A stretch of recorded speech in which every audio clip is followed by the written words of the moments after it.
Hey guys, this is Vijay from UNBOXMATE. So I've recently shared my unboxing experience of the Redmi K20 Pro in 2020. And well, if you haven't watched that yet, check out the card here. So I've been using this device for a while now, and currently I can tell that this phone is still a pro in 2020. How's that? Let me explain in today's video. But before that, more than 80% of our viewers haven't really subscribed to the channel. Well, it takes a lot of time and effort in order to get these kind of videos, but it takes less than a second to subscribe to the channel. So please go hit that subscribe button and the notification bell icon as well to get notified every time we post new videos. And let's now get started.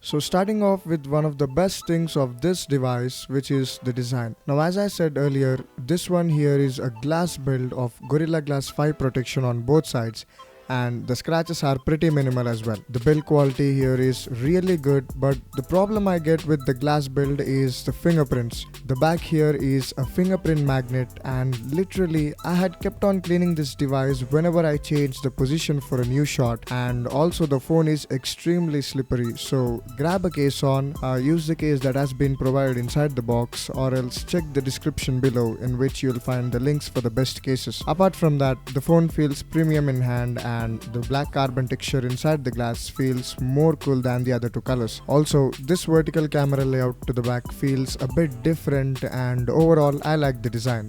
The display here is a 6.5-inch Full HD Plus resolution AMOLED panel. Now do note that this one here is a regular 60Hz panel, not a 90 or a 120Hz one. But believe me, after using this device, you won't feel like switching to an LCD or a high refresh rate LCD, because the quality of this AMOLED panel is top notch. The way it produces colors is really good, and the colors are nice and punchy, and even there's no issue with the viewing angles as well. Another good thing is you don't get those ugly notches or a punch hole to the display, so you get a clear viewing experience with a shift in the pop-up camera. Also, you get those true blacks compared to the LCD, where the pixels turn off in the dark areas, which in return helps in saving the battery life. So in terms of display, you won't get disappointed. Now talking about the performance, this phone actually has a Snapdragon 855 CPU. So in terms of performance, this smartphone performed really well even in today's standards. Especially the app opening speeds are quite fast, and they just get opened within the seconds of tapping. Even while scrolling in the web or scrolling through the UI, I didn't really face any lag or stutters, and everything felt snappier because of that powerful CPU. Now do note that this is almost a 1.5-year-old CPU, as currently the next two generations of the Snapdragon 800 series came out, but in terms of performance or in terms of daily usage, you won't get disappointed, and the phone performs good. And in terms of gaming, being a flagship processor,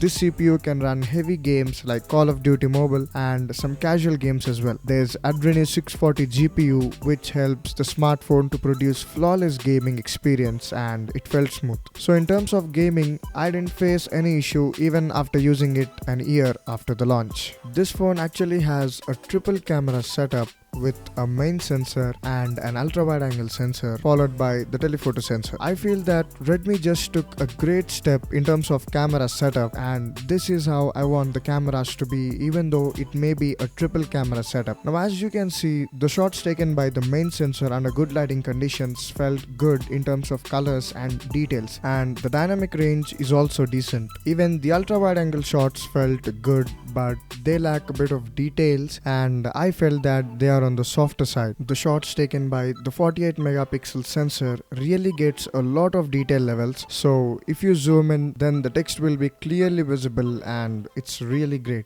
The telephoto lens here captures good images, and I don't have any complaints with it as well. There is a dedicated night mode for the low light shots, so this really helps the pictures to look a lot better even in the low light or artificial lighting conditions. But in extreme low light situations, you will see a lot of noise in the night mode. The portrait mode is also good and you get good amount of bokeh in the background. This phone comes with a 4000 mAh battery and it can get through a day with light or normal usage. But once you start gaming for long hours, the battery gets decreased and you'll need to charge it for a second time. Now on normal usage, I got a screen on time of 5.5 to 6 hours with like 25 to 30% of the battery left. So if you are a casual user, then you won't get disappointed with the battery backup. There's also an 18-watt fast charger included inside the box and you can charge with it a bit faster. And in terms of software, this phone had MIUI 10 on top of Android 9 out of the box. Now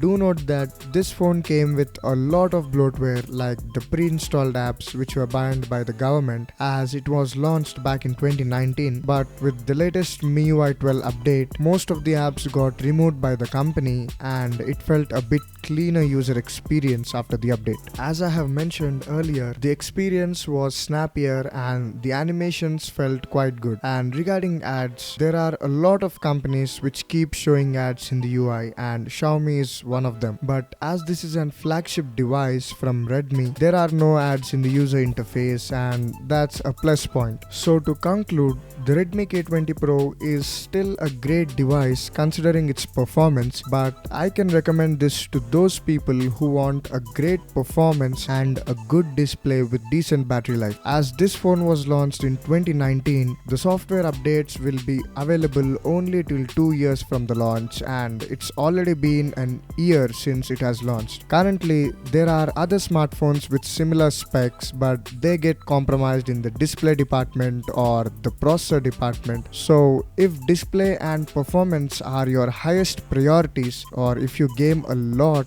then you can go for this device.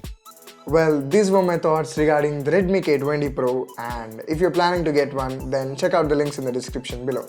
And also guys, do support the channel cause with your love and support, we can bring some more amazing tech videos. So don't forget to hit that like button and do share and subscribe to the channel for more such videos.